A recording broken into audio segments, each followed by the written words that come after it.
En accord ou à l'opposé. Par ici, les brasseurs d'opinion et de vision. Les rencontres de l'air.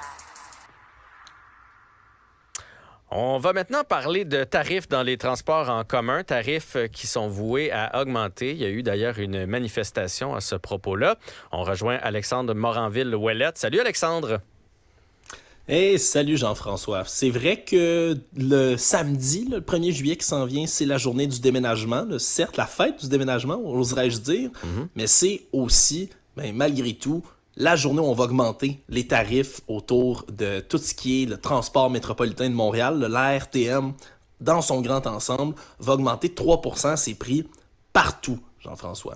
Puis ça, pourquoi je veux absolument en parler aujourd'hui, c'est parce que, pour moi, il y a une hypocrisie là, autour de tout ça qui vient me chercher. Certains, je comprends, il y a 500 millions de dollars de déficit en ce moment dans le Grand Montréal, dans le transport en commun. Ils l'ont annoncé dès le mois d'avril dernier. Avec la pandémie, on a beaucoup perdu. Je comprends tout ça.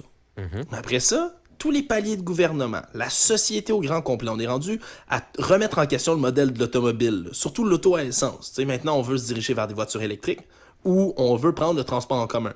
Puis les gens qui sont dans la grande agglomération de Montréal, on leur dit et on leur martèle, prenez le transport en commun. C'est quoi la prochaine affaire qu'on fait?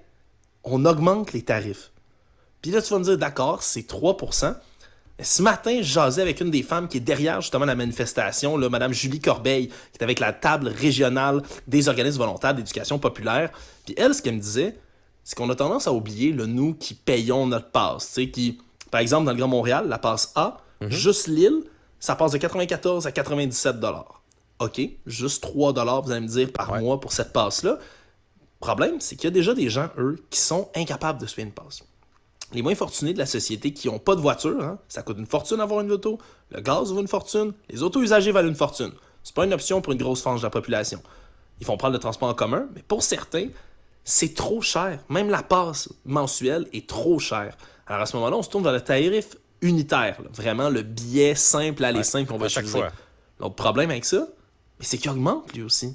Tu sais, c'est niaiseux, mais 3,25 à 3,50, mais tu viens quand même gruger, si on veut, la mobilité d'une certaine partie de la population qui a besoin de ces transports en commun-là. Puis pour moi, Jean-François, je sais pas ce que tu en penses, mais d'avoir le double discours, on prend le transport en commun, mais il coûte plus cher en passant. On vous dit ça comme ça, on veut vous inciter à le prendre, mais il augmente de prix. Je trouve ça déraisonnable. J'ai lu le lien que tu m'avais envoyé, l'article. Je suis tout d'accord avec toi. J'ai trouvé ça, même, tu sais, des fois, on est loin de cette réalité-là. J'ai trouvé ça triste que des gens de 3,25 à 3,50, ce soit un enjeu de dire, d'abord, je pourrais pas prendre l'autobus. Tu fais, OK, il faut pas oublier cette tranche de la population. Puis c'est vrai que les gens qui prennent l'autobus, pas dans tous les cas, parce qu'il y en a que c'est parce qu'ils trouvent ça plus pratique, mais il y en a aussi que c'est une question financière. Fait que je comprends ce bout-là.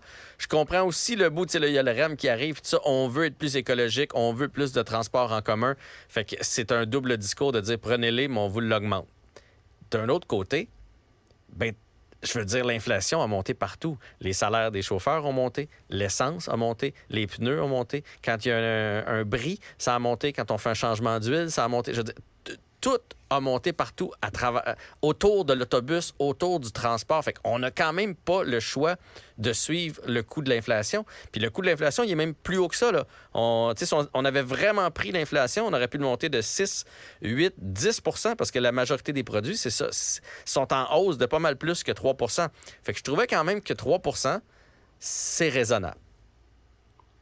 C'est raisonnable, peut-être. Mais n'oublions pas que c'est un 3 % cette année.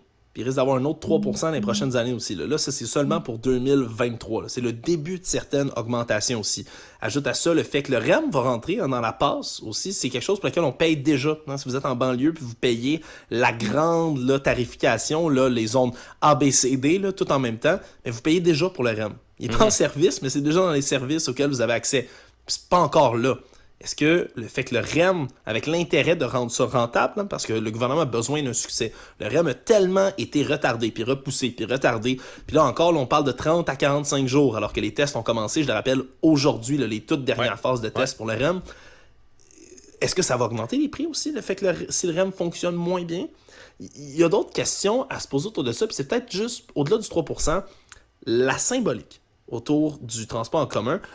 on va investir, on était prêt à investir là, des milliards dans un troisième lien à Québec. Là, on a reculé là-dessus.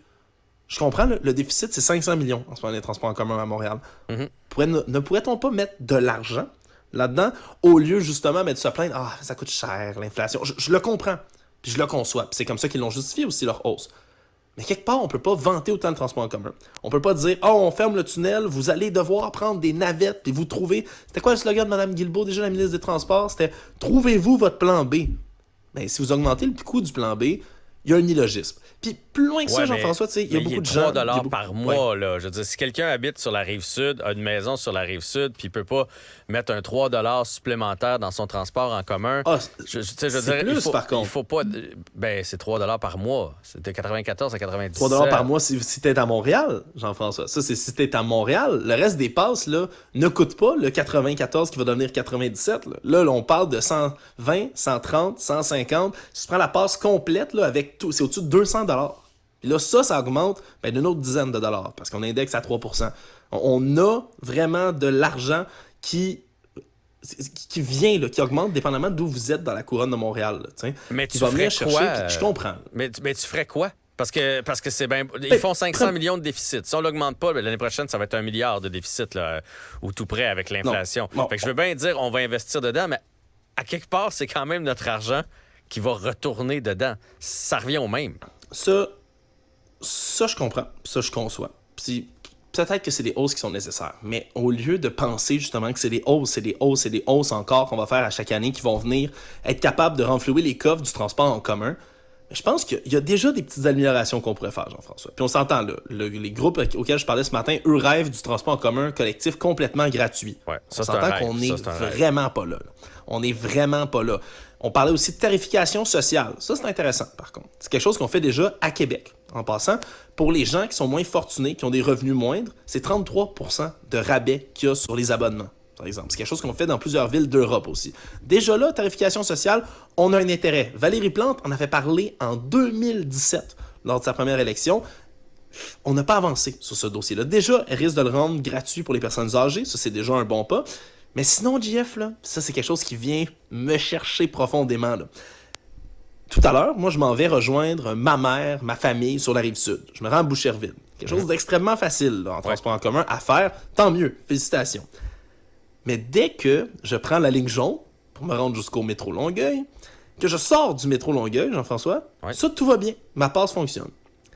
Quand je vais revenir, tout à l'heure, dès que j'arrive, puis c'est une station de métro, le Longueuil, elle est sur la ligne jaune, c'est 4,50 retourner. Ma passe n'est pas bonne pour cette station-là. Une seule station. Si je voulais ça, il faudrait que je paye la passe pour Longueuil et Montréal. Ah ouais. Donc ouais. Ça, c'est une amélioration qui pourrait être assez facile à faire. Ça, je suis entièrement d'accord avec toi. Et ça, faire une espèce de ça fait des années qu'on en parle. Ça, je suis entièrement d'accord. Parce que t'es forcé de prendre une passe qui coûte beaucoup plus cher, dans laquelle t'as des billets pour Longueuil au complet, puis c'est une station de métro. Là. Tu prends un abonnement au métro, puis juste parce que c'est sur le territoire de Longueuil, tu peux en sortir, mais pas en entrer. Dès que tu te passes le tourniquet, oh, 4,50 mon ami, faut que tu payes dès que tu rentres ici.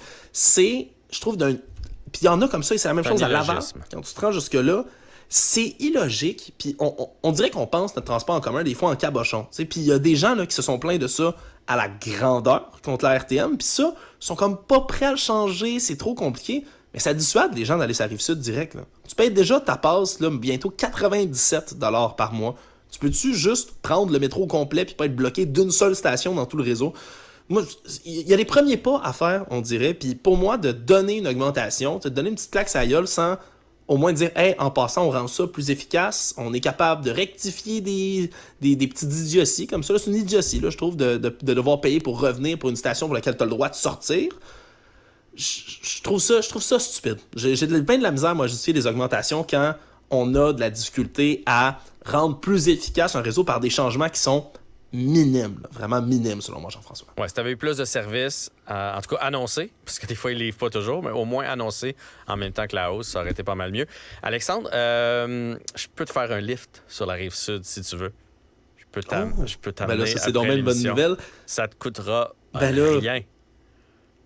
On va-tu être pris dans le trafic? Non. Présentement, le trafic, c'est... Même pas. Pour vrai, ça n'existe plus, ben le trafic. C'était très intéressant. Merci de ton point de vue, Alexandre. Salut Jean-François, Salut. à demain. Restez connectés